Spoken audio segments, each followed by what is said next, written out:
The Doctor and Romana continued to stare in shocked silence at the fourth Time Lord, or at least Gallifreyan, they had seen that day, counting themselves. The Doctor's granddaughter stepped further inside the makeshift cell, this repurposed storeroom deep inside the Anubis monument on Cairo. She pulled the door to, but not entirely closed, lest it latched and trap those she had so recently freed along with herself. She also, no doubt, hoped to reduce the chances of being discovered by the Rani's reanimated Albion guards. The jailbreak concealed to her satisfaction, she now turned to fully face Romana and the Doctor, looking serious and a touch saddened. If she had been human, her appearance would have fallen under the category of mature, albeit healthy. To earthly eyes she could have been anywhere from 60 to 100. Her Gallifreyan ancestry obviously clouded the exact number of years she owned. While clearly her first regeneration, this still held the potential to extend into the scale of centuries. Nevertheless, even by Gallifreyan standards, she must have been around for a while. Certainly significantly far removed from the 16 years she had had when the Doctor last saw her.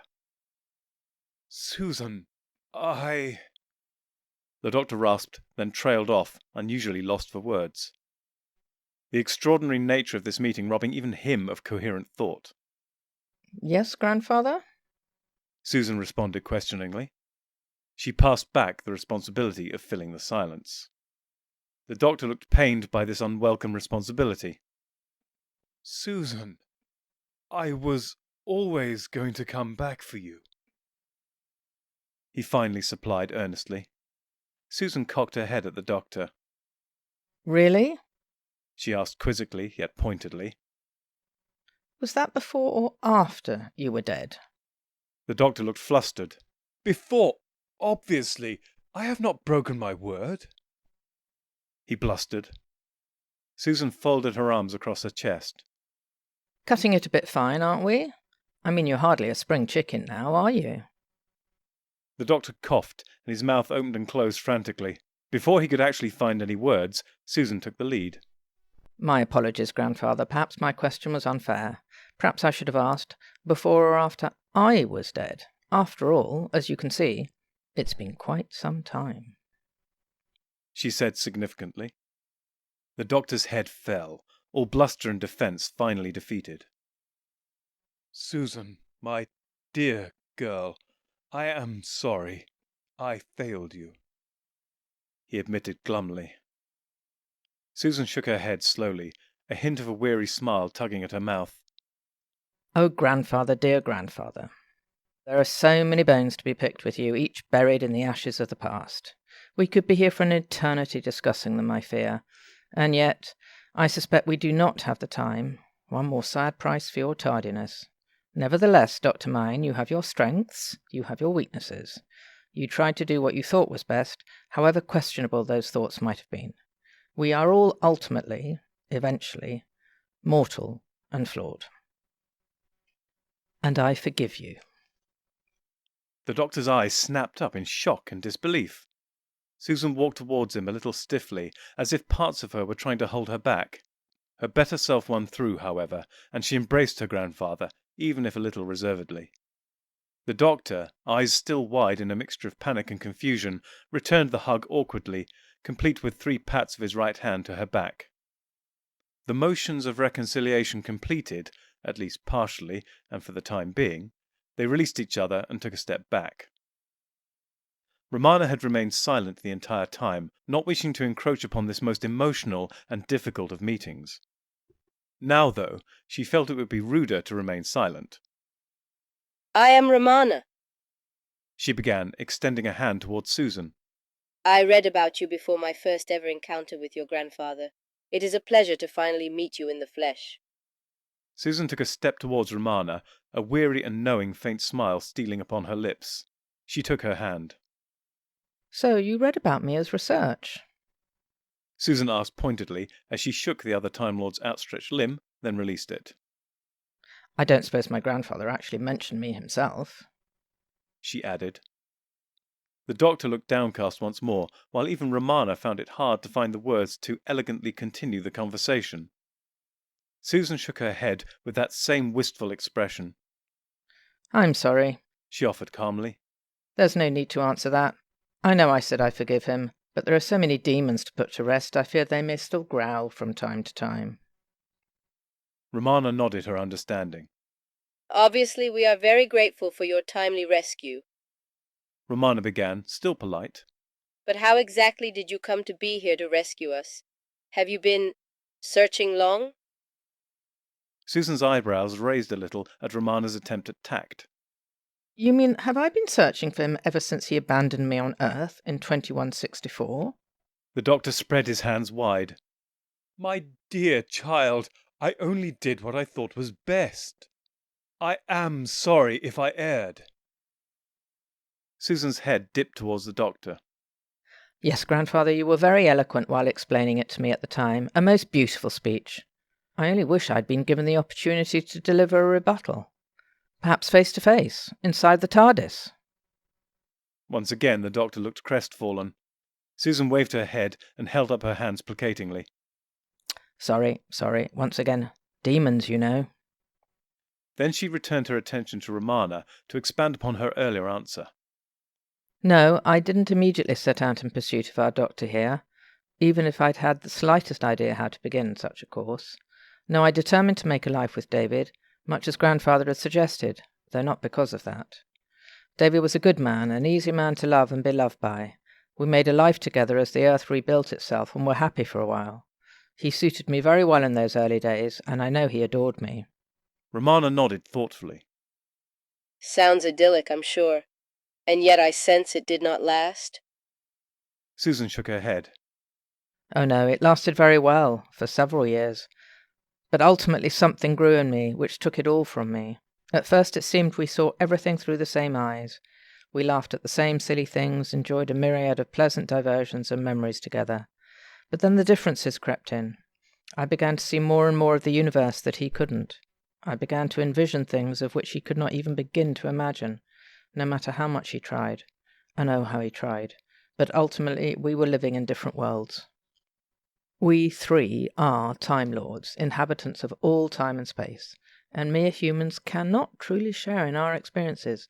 They can't, in truth and fullness, share their lives with the likes of us, or vice versa. It's cruel to expect that of them, and cruel to expect it of me. Here she stared challengingly into the doctor's eyes. Why didn't you see this before you left me there? You, worldly wise, my guardian, my protector, my Time Lord grandfather.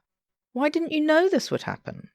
As Susan demanded answers, the doctor returned her gaze mute, his own thoughts a mystery. Perhaps seeking to help him out a little, Romana responded. You and your grandfather are more alike than you know. Your own words betray that, in ways I don't think even you comprehend. And at the same time, I know he did not intend to deceive you, any more than he intended to deceive himself. He has had quite an odd relationship with humans himself over the years, even until quite recently, into his dotage, so to speak. He is learning, but slowly. Try not to treat him too harshly. Susan cocked her head at the other female Time Lord, as if seeing her clearly for the first time.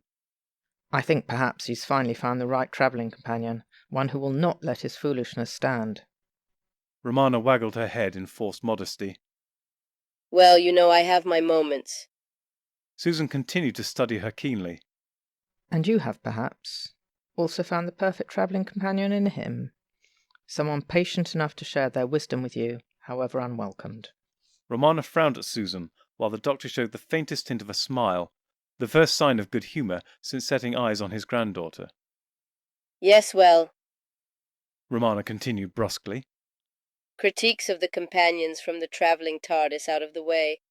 Perhaps you could return to your travels, and how you got here. Susan chuckled. It is good to be among Gallifreyans again. She began. Although I've augmented my Time Lord knowledge and skills over the years, even in absentia, even without the Academy to guide and aid me, it's good to finally be back amongst my own kind. Do you have a TARDIS? The Doctor asked. This was the first thing he had said which was neither an apology or defence. His mind was clearly returning to more immediate matters. Susan shook her head.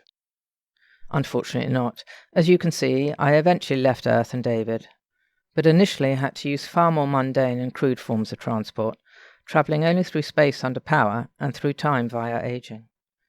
I began to pick up hints of your existence, Grandfather, myths and legends in your wake. Eventually I did manage to acquire some time bracelets, non-Gallifreyan, of course, and primitive by our standards, but at least I could begin to track your movements a little more effectively.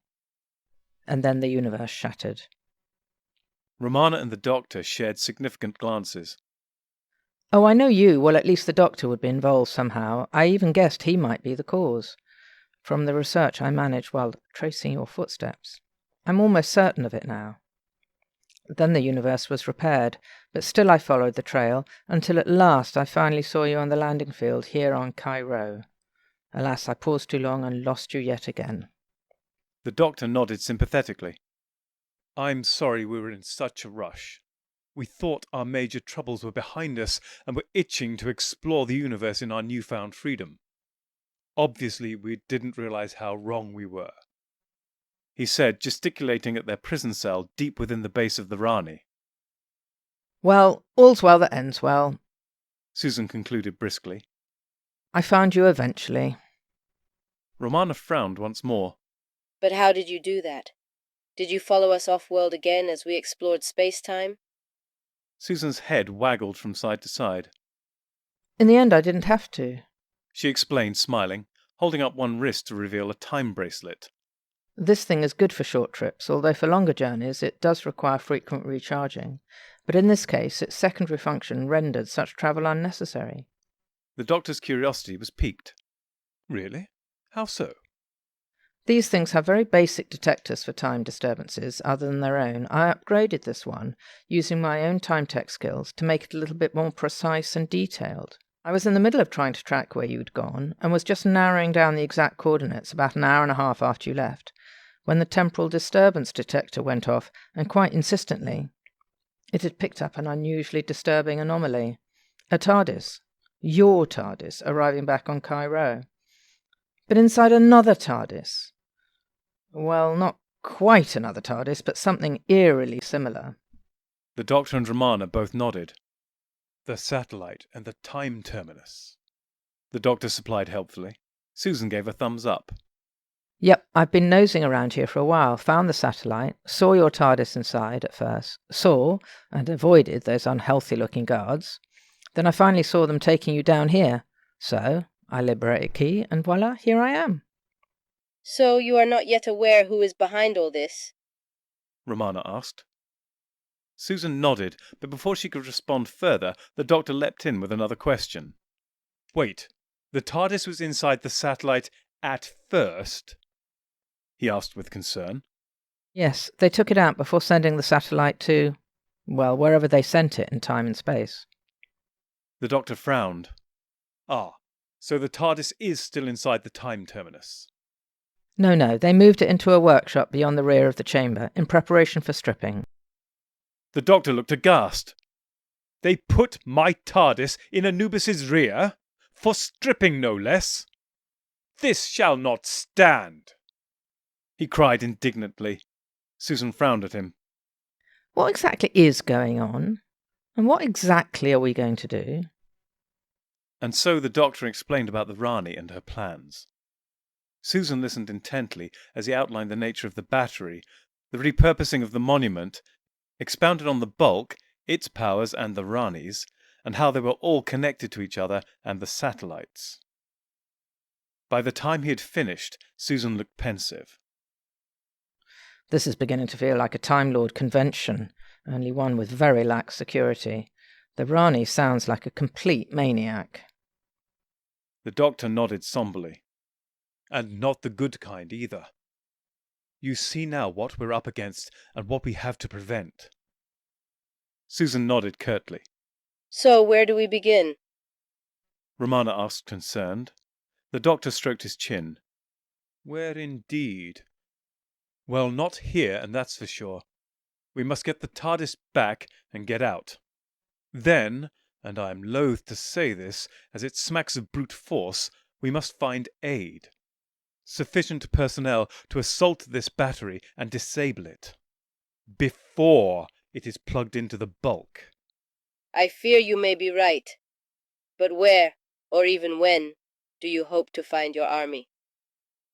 I believe we may already have what we need to hand. First, I propose we take the TARDIS on a short trip to Cairo Aerodrome. Susan frowned. That sounds unusually precise for you, Grandfather. Have you finally learnt how to control the TARDIS? No.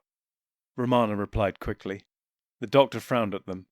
My piloting skills have come a long way over the centuries. He began indignantly. And in various unexpected directions. Romana added mischievously. The doctor rolled his eyes. And, he continued through gritted teeth, I can pilot through space-time far more accurately than I admit I once did. Sensing further objections, he held up his hand to forestall them. Nevertheless, I am not proposing we travel in time, merely shift spatial location slightly. I can do short spatial hops under total control. It's just the longer space-time journeys which sometimes go a little awry. He insisted. Sometimes, Susan said, a little sceptically. A little? Romana added in a similar tone. Affirmative, Master, K9 supplied helpfully. The doctor harumphed at this trio of tormentors. If you have all quite finished, I shall explain what we shall do once we successfully arrive. Susan and Romana nodded pleasantly, stifling smirks. Once there, I suggest we find and contact Lou Halberd and Nathan Ivon, our friends from the Albion Imperial Museum. With their connection to Sir Arthur Buchan back at the museum itself, and by extension the Albion authorities, coupled with our growing reputation for both predicting and dealing with wrongdoings, we should be able to rustle up the forces required. Romana and Susan signified their acceptance of his plan. I just hope we don't end up embedded in some Albion alternate unit outfit. I really don't think I could bear that sort of thing again.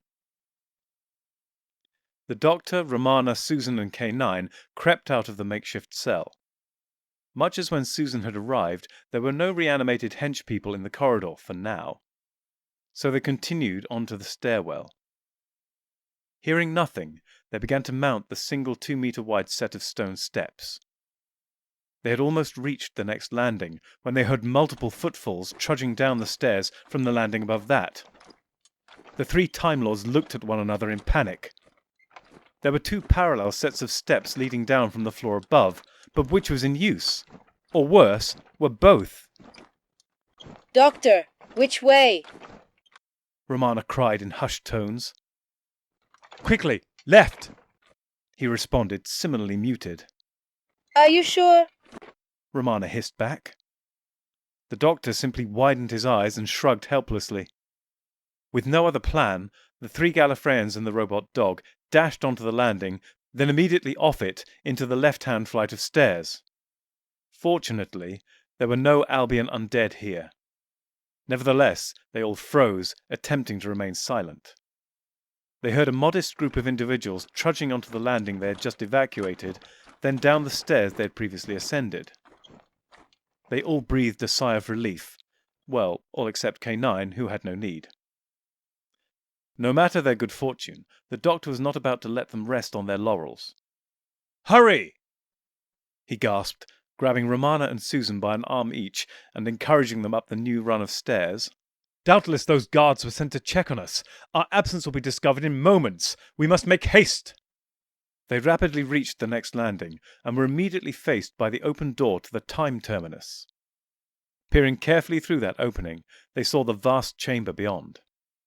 As Susan had said, the satellite had vanished, fully exposing the ancient room in all its glory. They could see the opposite wall, which looked virtually identical to the one they were staring through. Another dim open door at its centre, flanked by grey cuboid time portals, 2 to each side. The side walls of the time terminus were now also unobstructed.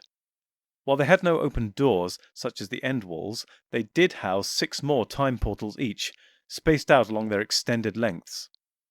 Other than this, there was nothing else of note within the chamber. Fortunately, this also included hench beings. As quietly as possible, the quartet of travellers hustled across the time terminus, making for the far door, through which they hoped to find the TARDIS.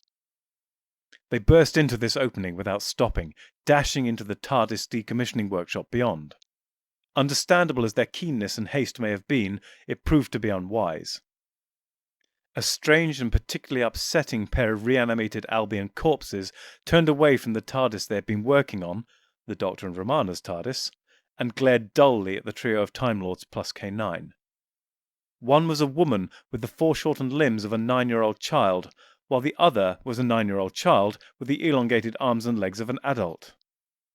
Both wore matching and now ill-fitting white dresses with black cardigans and bonnets, the bizarre unnatural fusion of mother and child. Each of these altered undead servants were holding devices of distinctly un-Albion origins, one looking like a probe of some sort, the other a more aggressive-looking implement. Both appeared to be based upon Gallifreyan technology. Luckily, it seemed neither device had had any effect on the TARDIS thus far. Unluckily, they did appear quite heavy, particularly as the jumbled duo hefted them and advanced upon the Time Lords. Romana spotted her sword stick leaning against a nearby workbench. The Rani's guards had confiscated it prior to escorting them to their leader, and had undoubtedly simply stored it with their TARDIS by association. She made a dash for it, past the diminutive mother, who narrowly missed her with a swing of her makeshift club. Meanwhile, the former 9-year-old on adult legs staggered towards Susan and the Doctor, swinging her own weapon menacingly towards them. Grandfather and granddaughter both backed away slowly, each wondering what strategy would serve them best. At that moment, a strange humming noise arose, increasing in both pitch and intensity. A roughly cuboid grey shape, about a metre long, flew through the air from behind the relatives. It struck the Albion elongated corpse full in the chest, sending both sailing back to collide with the TARDIS. The hench being slid to the floor and remained there, motionless. The grey object rose straight up to hover around 3 feet in the air. It was, of course, K9. My nose laser may still be inoperative, Master, Mistress, but the nose is fully functional, he reported primly. Meanwhile, the mother had been distracted by the commotion and had turned to discover the fate of her daughter. Doubtless there were no maternal feelings remaining in this mobile corpse, its only dull interest being how effectively it, or rather they, were serving their mistress. Whatever the motivation, Romana took advantage of the creature's loss of focus and clubbed it roughly across the back of its head with the brass handle of her sword cane. Then she repeated this several more times until it finally stopped moving, barring a few twitches. Well done, Romana, K9. The Doctor congratulated them approvingly, unable to mask how impressed he was. Now let us board the TARDIS while we still have the chance. With that, he strode to the TARDIS doors, and with a click had them whirring open. They all dashed on board, the doors sealing behind them. As soon as they had reached the main console, the Doctor began programming the coordinates for Cairo Aerodrome, present time. Just as the Doctor prepared to throw the launch lever, they all heard a ragged screech of rage. The rage of the Rani. They could see no sign of her on the TARDIS monitors. She was not in the workshop with their vessel, it seemed.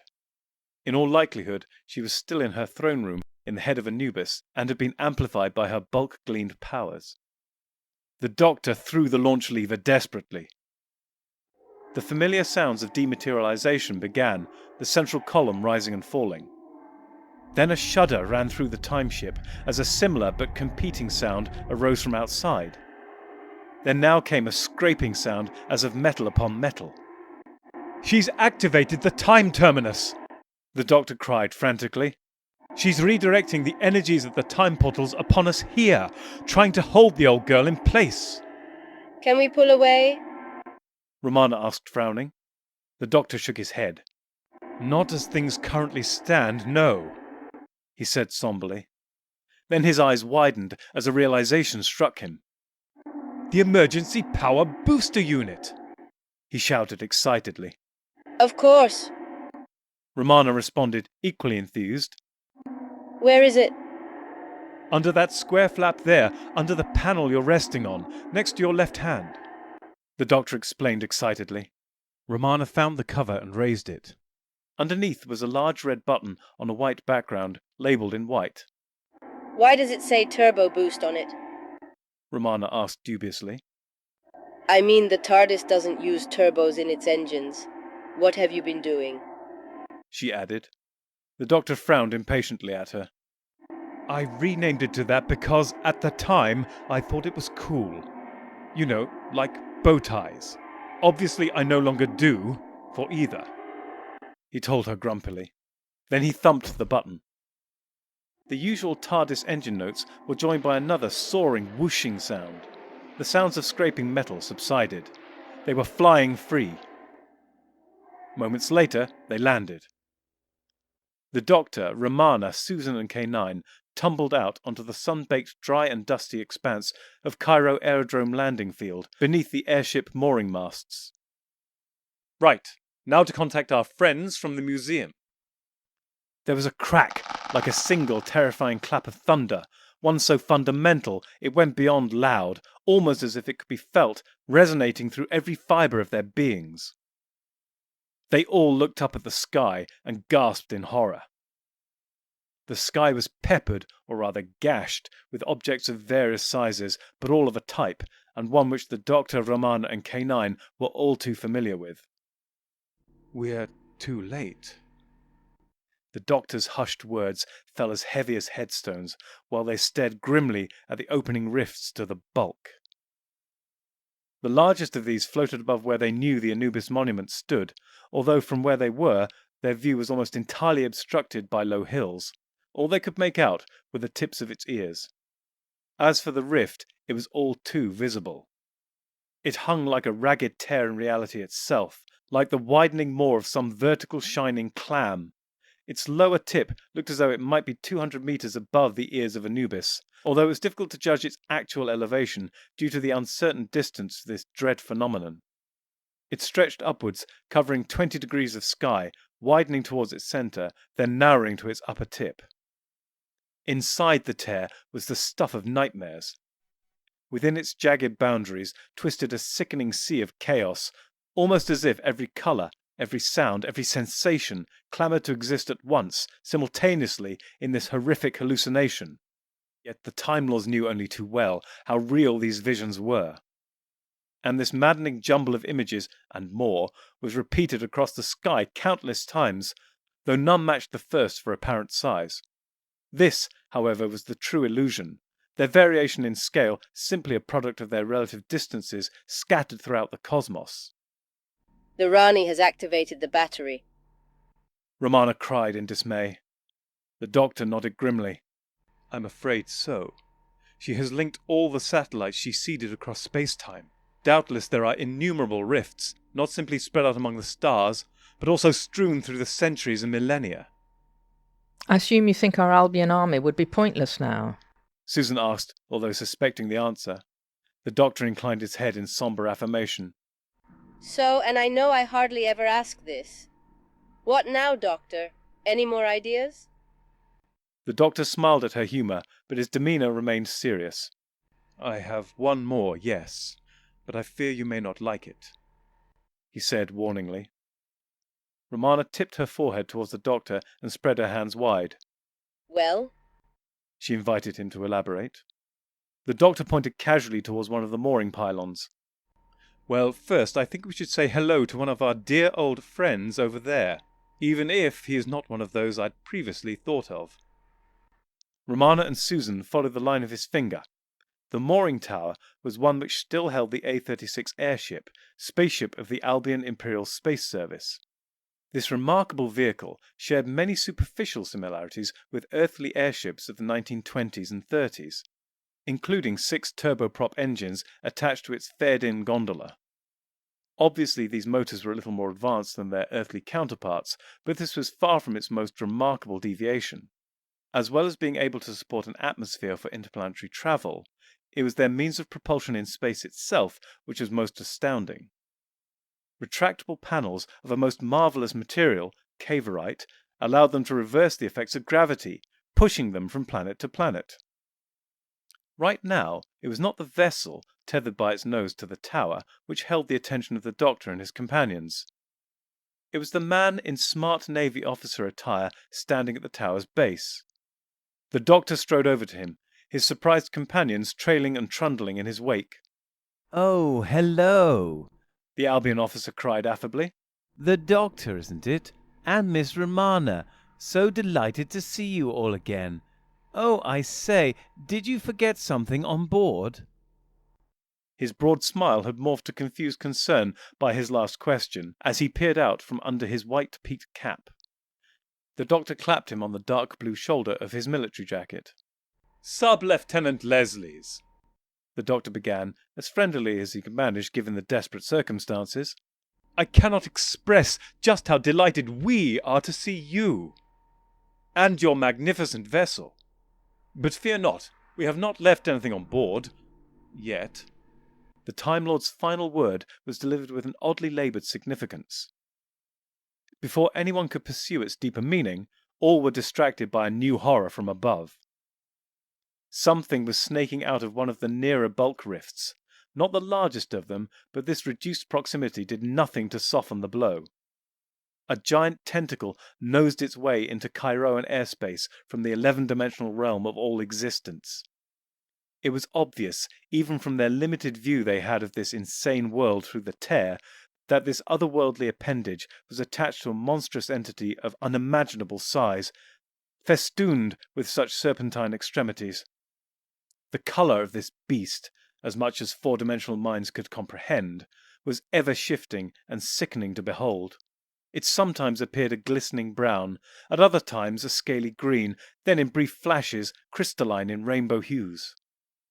Like some nightmare alien bullet train, this limb of a bulk denizen curled and pushed across the sky. Then the tip found another rift and entered that. For a time it seemed the pulsing, writhing member were pushing deeper and deeper into that second tear in the fabric of space and time. Then the tip exited from the first rift. This was in no way which made sense to those watching. It was not as if the tip had curled around within the bulk to appear once more next to its own tentacle. No, it looked now as if the tentacle was being withdrawn from the first rift and retracted into the second, where it was now attached to the bloated body of the bulk entity. This made no sense at all in 4 dimensions, and yet no doubt was just another Thursday to these denizens of the 11-dimensional whole. "Oh, I say," Sub-Lieutenant Leslie's piped up, troubled, but obviously trying to place a brave face over his confusion. "Bally queer weather for the time of year, wouldn't you say?" The Doctor raised his eyebrows and looked upon the unfortunate Albion with resigned disappointment. "Yes, bally queer. Outbreaks of Armageddon with a slight chance of apocalypse," he forecast witheringly. Philip Leslie simply continued to beam at him and nodded in agreement. In fairness to the hapless sub-lieutenant, it did seem the rifts were affecting the weather to some degree, beyond their unsettling added illumination and the odd airborne tentacle. The wind had picked up, causing sudden gusts of hot, dusty desert air to scud in random directions. "Mr. Leslie's," the Doctor continued, "we need to speak to Captain Povey about the A-36. Do you know where he is?" Philip looked unsure of himself. "Oh, well, I'm sure he also left the ship a while ago. Like me. I think he just wanted to take the air before passengers were allowed on board and whatnot. Funny thing, I haven't seen him for a while, almost as if he were avoiding me. But of course that would be ridiculous. As you know, we get on very well," he finished, smiling once more. Very well? The doctor asked. Before the officer could answer, there was a crash of a tin door being opened forcibly. About 20 meters away stood the temporary metal shack currently assigned as a small temple to Osiris for the use of the native workers. It was the door to this which had been opened, then caught by the wind and slammed against the temple wall. Standing in the doorway, holding onto his peaked white cap for all it was worth, was Captain Povey himself. Frowning hard and looking less than pleased, he strode towards the doctor and his companions. "Captain Povey," the doctor began cheerily as he arrived. "Delighted to see you again. I had no idea you were a devotee of Osiris." The captain's frown deepened and he harumphed, looking momentarily uncomfortable. Well, I'm not, actually. I was just looking for somewhere to get out of this damned heat and sun. Then there was the added benefit of getting some peace, particularly from my esteemed first officer. Naturally, he was not about to let that last.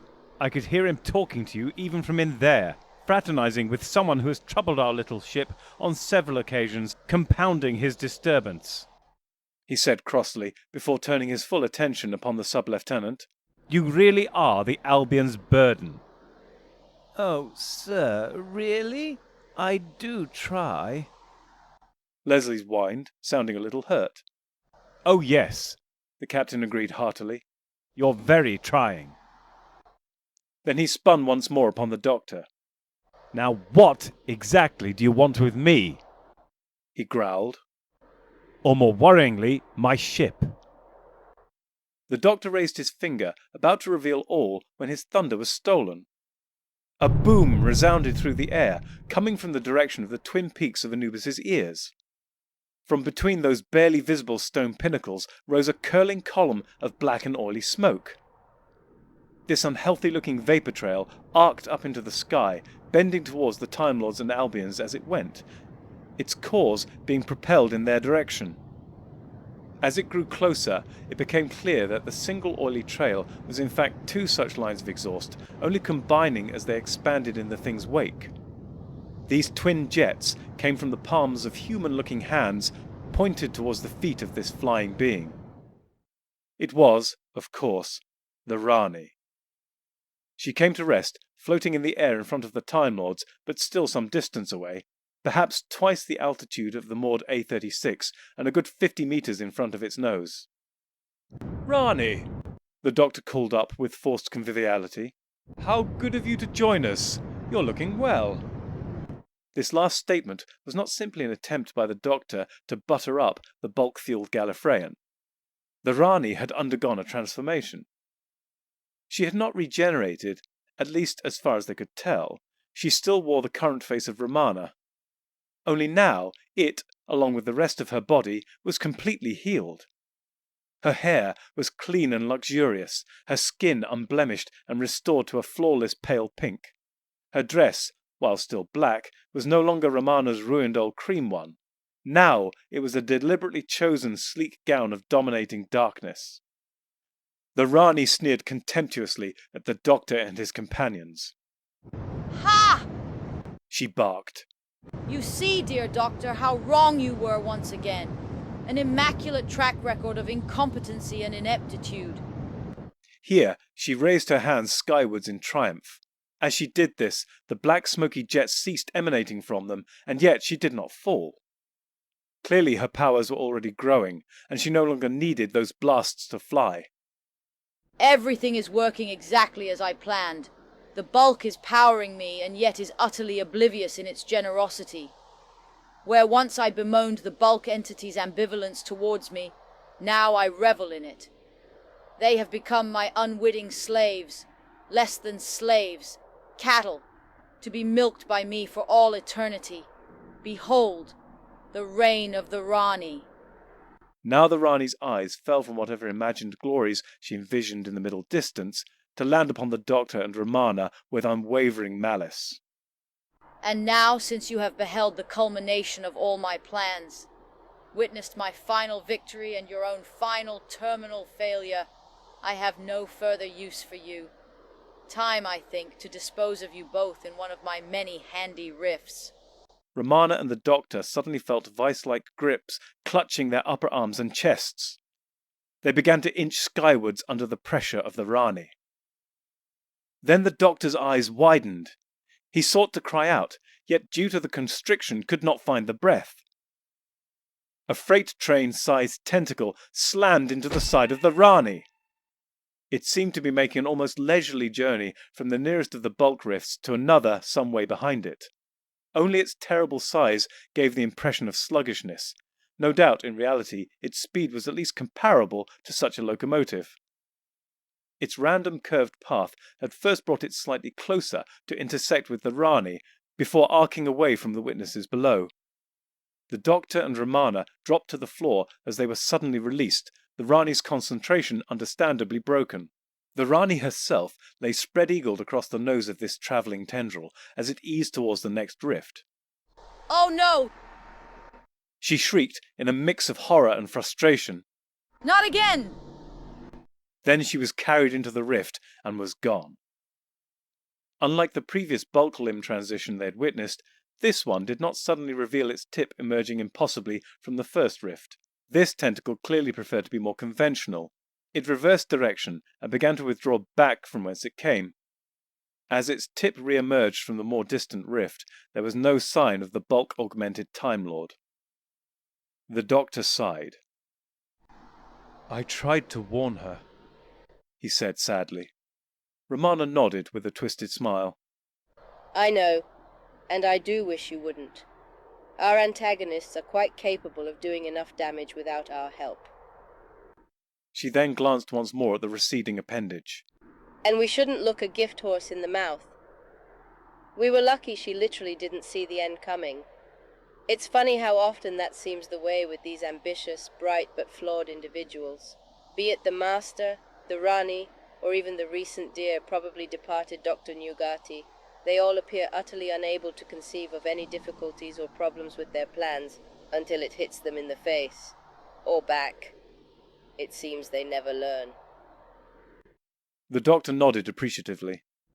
a man or woman should know their limitations, He pronounced sagely. Their philosophical musings were interrupted by a distant double crack. Looking towards the horizon, they could see the twin ears of the Anubis monument had been knocked off by yet another tentacle, travelling between rifts. And it was far from alone in this journey. The sky was becoming a veritable can of worms. Romana frowned at the point on the horizon where the stone ears had once been. Anubis won't be pleased, Came her assessment. Shh! The doctor hissed warningly, but with a hint of mischief. he might well be listening. Then he became more pensive.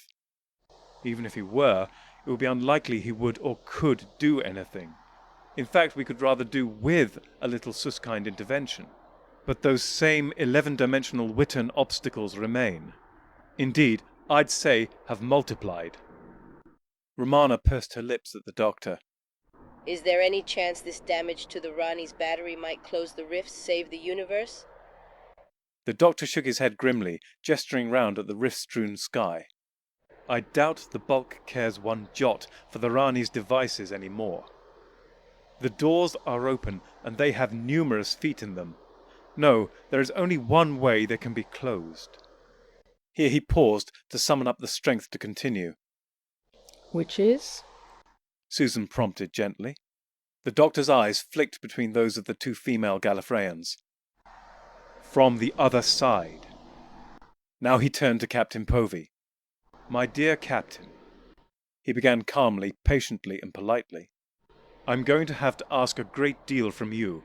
I need the A-36 to fly into the bulk, fitted with some additional equipment. Once there, it will, with luck, pull closed those rifts and seal our universe off from the rest of the bulk for all eternity. But, in the process, seal itself inside with the rest of the bulk. Never to be seen again. The doctor stared intently at the captain, awaiting his response. The captain, in his turn, frowned back at the doctor, his face hard and grim. Finally he spoke. Doctor, He began stiffly. you and I are not friends. I would say we do not get on very well at all. In fact, you have been a source of constant troubles in the brief time you have spent on board my ship.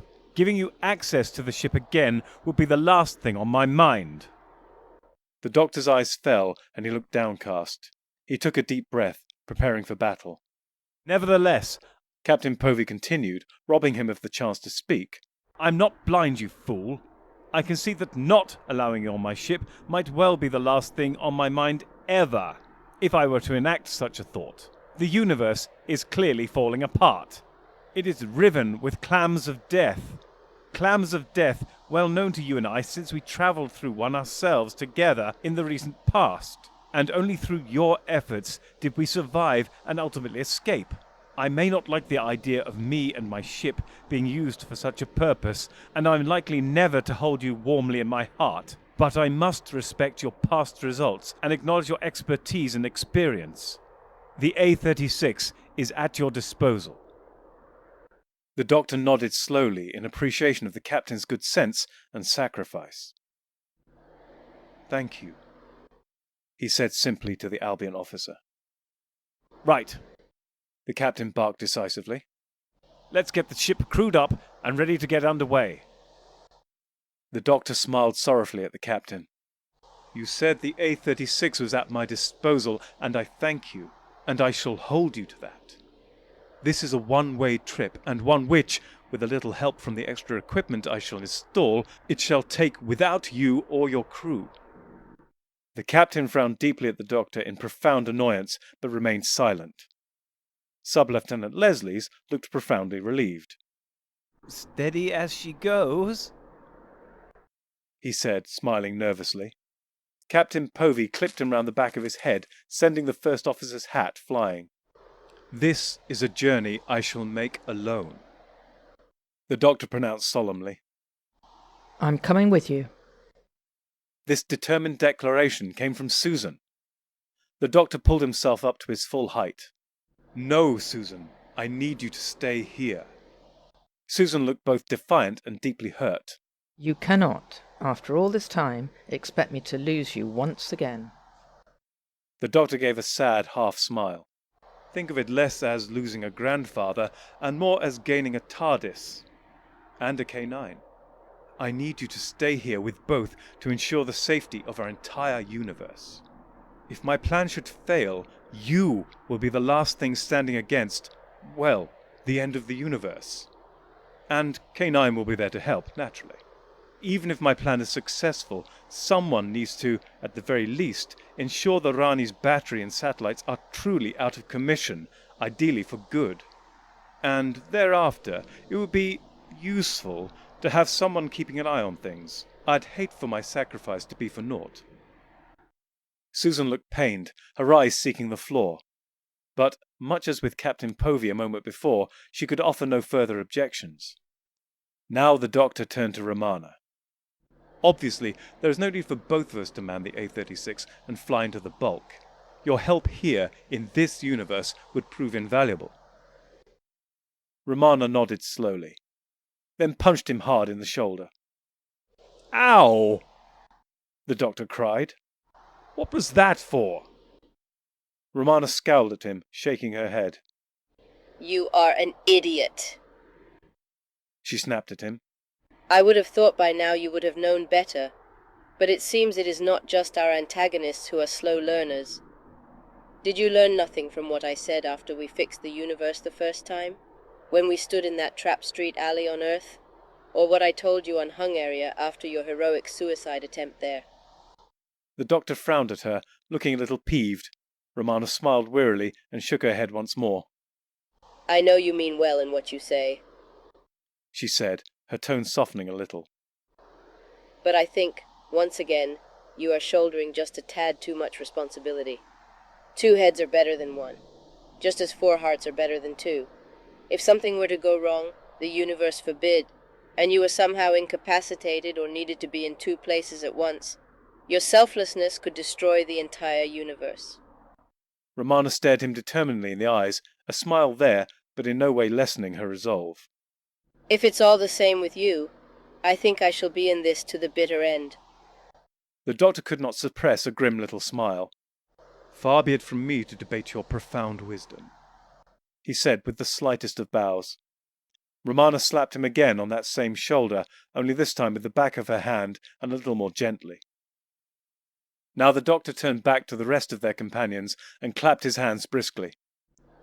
Now, as I'm sure you can see, we can waste no more time, lest time and space itself gets wasted. With that, the doctor, Romana, Susan and K9 dashed to the TARDIS and ran inside. Meanwhile, Captain Povey jogged over to the lift in the mooring tower and picked up a telecom handset, which acted as a direct line to the A36. Chief Petty Officer Twerpy, get your cleaning crew off now.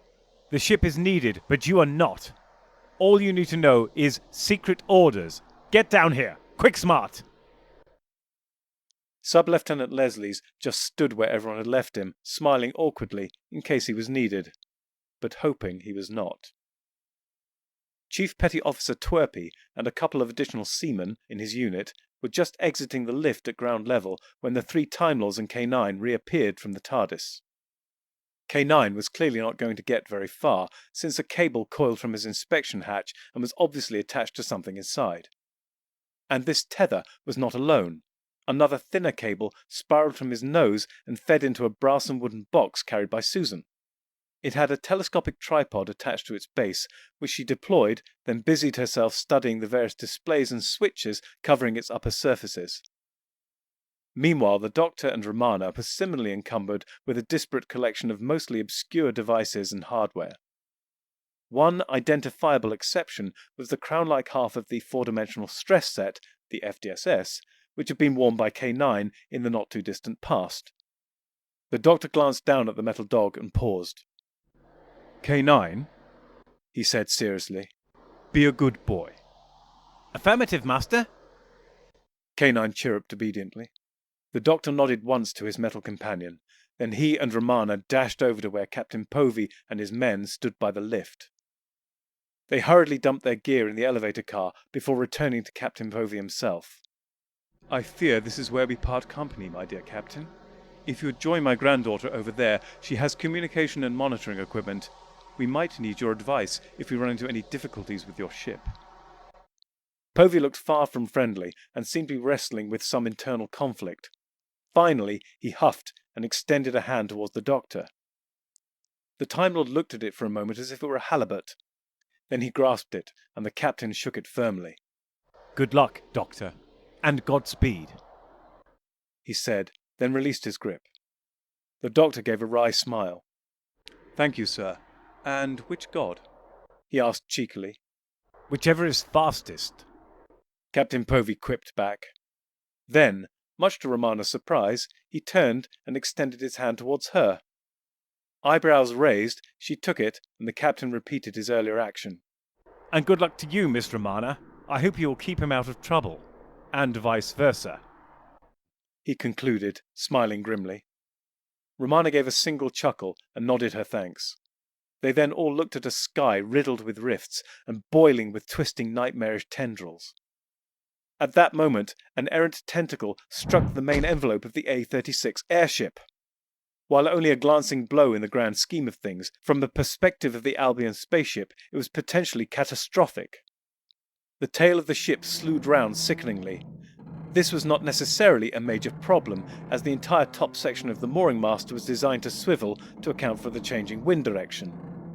The real problem lay in the new twist it was acquiring in the vertical direction, looking as though it was in the process of keeling over to port. The attachment mechanism had far less leeway for motion in that direction. If it snapped, the A-36 could be lost forever. And with it, the universe. Everyone held their breaths as the ship keeled over to an angle of 45 degrees. Here it paused.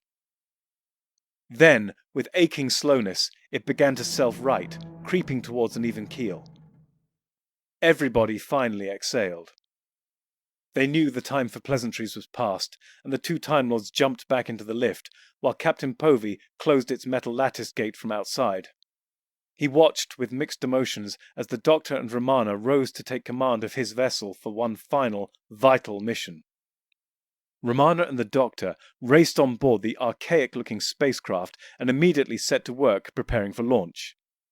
They closed the front ramp through which they had entered at the nose of the ship, and haired through that vast space where the cargo and gas bags were stored. They descended steep metal steps into the standard class accommodation section of the gondola. All was eerily quiet, the absence of passengers and crew seeming to have robbed the ship of life and warmth. 2 people just could not fill it. Of course, this vessel was dwarfed by that which they had left behind. However, this knowledge did little to dispel the sense of loneliness and isolation. They left the standard class accommodation via a heavy metal security door and entered the corridor to the bridge. They paused briefly at the small telecom room while Romana installed some extra equipment to boost its flexibility and range. Then she and the doctor moved to the very front of the gondola, the flight deck. The immense wraparound windows gave them a fantastic view of Cairo Aerodrome and its surrounds. It also gave them an unsettling ability to witness the rift-torn sky. They shuddered, then set about installing the rest of the equipment, including the FDSS. Finally, everything was in place. "Shall we get underway?" the doctor asked softly. Romana sighed. There's no time like the present, and if we don't leave soon, there won't even be that. She answered with resignation. The doctor nodded and flipped on the telecom extension in the main control panel.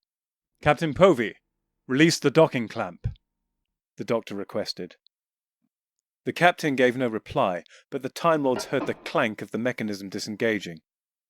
They began to feel a shift in the pit of their stomachs as the vessel started to drift free of the mooring mast at the mercy of the air currents. Hastily, the doctor turned on the 6 turboprop motors and grabbed the main wheel, while Romana rolled her eyes at his oversight. The motors roared into life, and they were no longer adrift. They were underway, with the doctor at the helm. Romana stood at his side, adjusting the controls.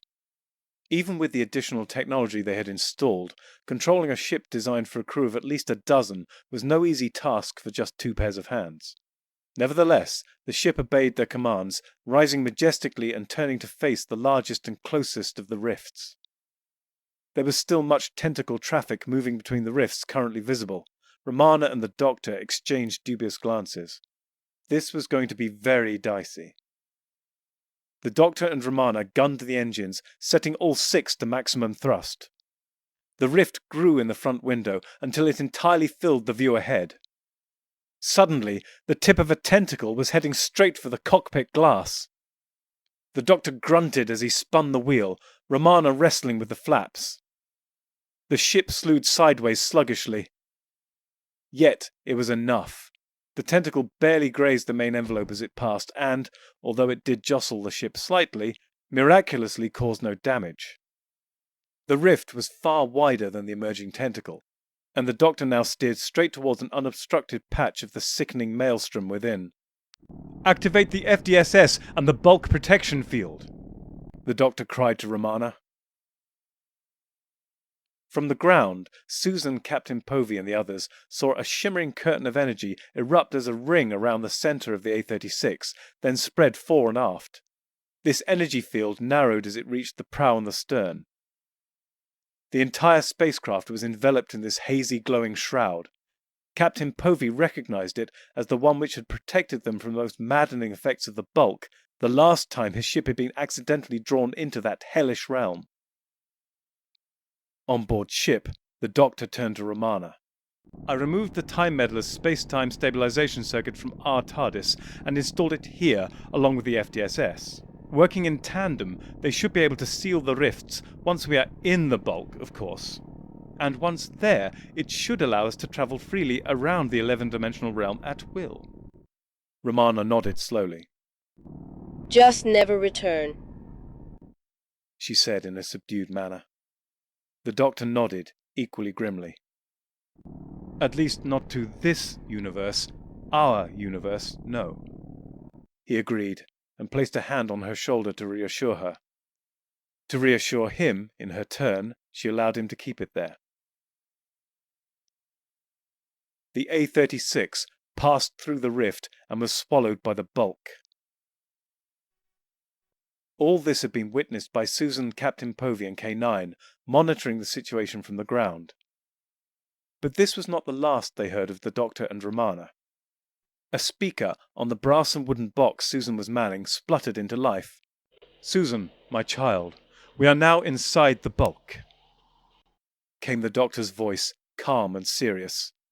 Grandfather, we are receiving you. Susan responded into an extended microphone, her voice a little tremulous. There was a short pause. "I am activating the space-time stabilization circuit via the FDSS now," the Doctor announced with a flourish. There was a crack, louder than any thunder, and more like a fracturing of a giant femur. And not just one crack, it came from every rift, only with slight delays and decreasing volume depending upon their distance from those watching. Within moments, all the tentacles had retracted and disappeared. However, the rifts remained. They're closing! Captain Povey cried. Although subtle and difficult to discern, it seemed the Albion officer was correct.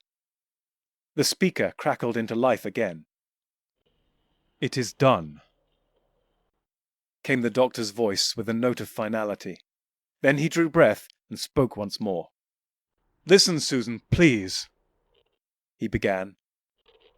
"I'm so glad you came back, and I'm so sorry I did not make good on my word and make this day arrive all the sooner, and under better circumstances."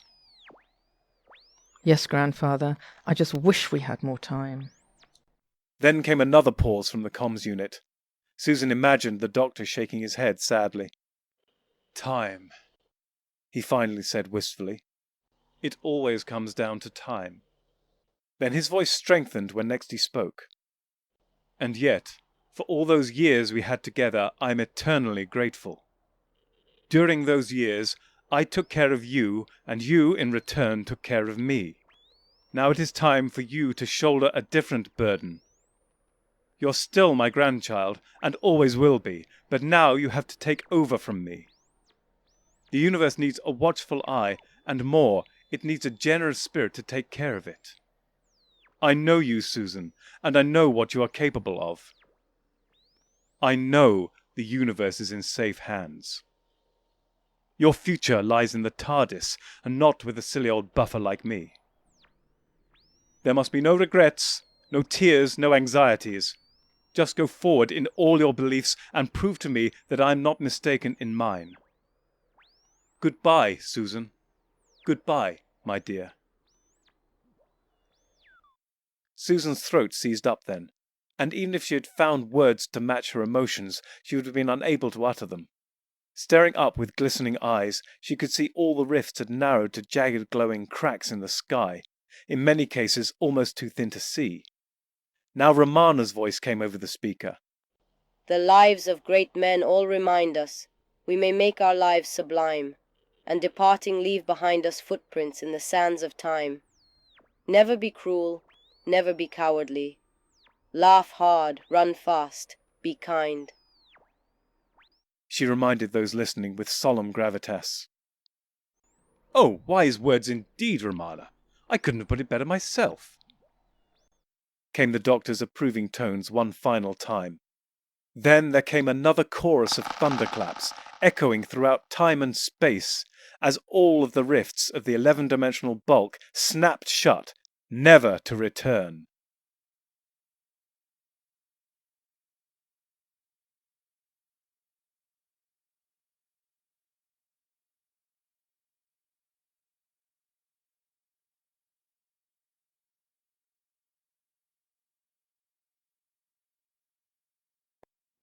Thunder crashed and lightning flashed across a cloud-strewn night sky, draped ominously over the Noria swamp.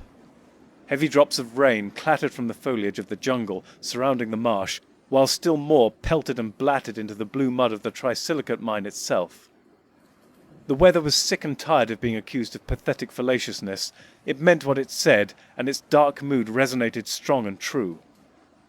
Bimbor the Boloid stared grimly out of a window of his official residence in the Noria mine's main settlement, his face stony, lost in thought.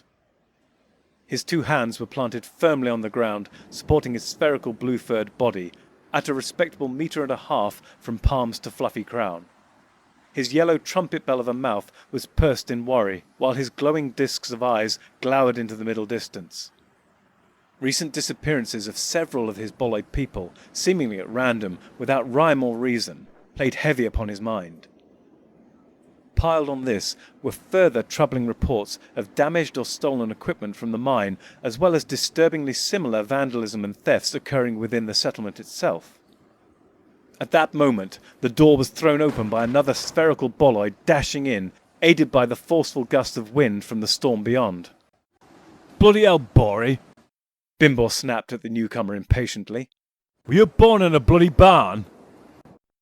Bori made no efforts to close the door, such was the urgency of his news. Chief Representative, He cried desperately. the chirpers are revolting. Bimbor snorted derisively.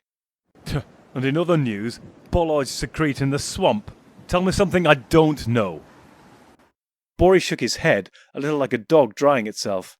No, sir, you don't understand. We've finally seen it. Attacks on the mud extraction gear as they happened. Bimbor stared intently at his boloid subordinate. What do you mean? What happened? Bori looked despondent. Night had fallen, and some of us were making final checks to make sure all was secure ahead of the coming storm. Then they came. Chirpers, dozens of them, flying from the surrounding jungle, throwing things, dropping things. They pushed over equipment, carried some off. They even carried off one of my men. Bimbor's frown deepened. As he mulled over this disturbing report, another sound arose outside, competing with the howling wind. An odd, rasping, wheezing noise. Probably due to the sounds of the storm, it went unnoticed by the boloids. These are grim tidings indeed, young Bori. Bimbor pronounced seriously. I'd say we've not seen trouble like this since the time the Chittids went crazy for Earthmen. But that was decades ago, and then we were lucky enough to get some outside help. Yes, he was rather handy at the time. It's a pity we don't have the doctor here to help us now. A woman stepped through the still-open door behind Bori. She was dressed in long black robes, with her head unbound, her dark brown bob framing a face of maturity and experience, complete with secret smile. In her right hand she held what looked like a gnarled twig or stick, except the glowing blue light at its tip belied its technological origins. A grey metallic dog now trundled through that same door to wait for instructions obediently at her feet. Ghosts of sadness, the memories of recent loss, flitted across the countenance of the woman formerly known as Susan. Then they were past, the enigmatic smile restored. I'm a doctor. She offered helpfully, fixing Bimbor with a steely stare. But probably not the one you were expecting.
Masters? Mistresses?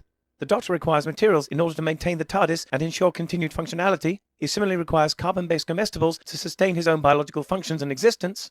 Master would never say this, but he requires aid beyond that supplied by this unit in order to acquire these. To aid the Doctor in his various tasks and creations, this can be most effectively achieved via Patreon or Substack subscriptions, or through donations directly to PayPal. Or if you desire physical goods in return for your contributions, written accounts of my travels with the Doctor are also available on Amazon. Links are in the description below. Thank you, Masters, Mistresses.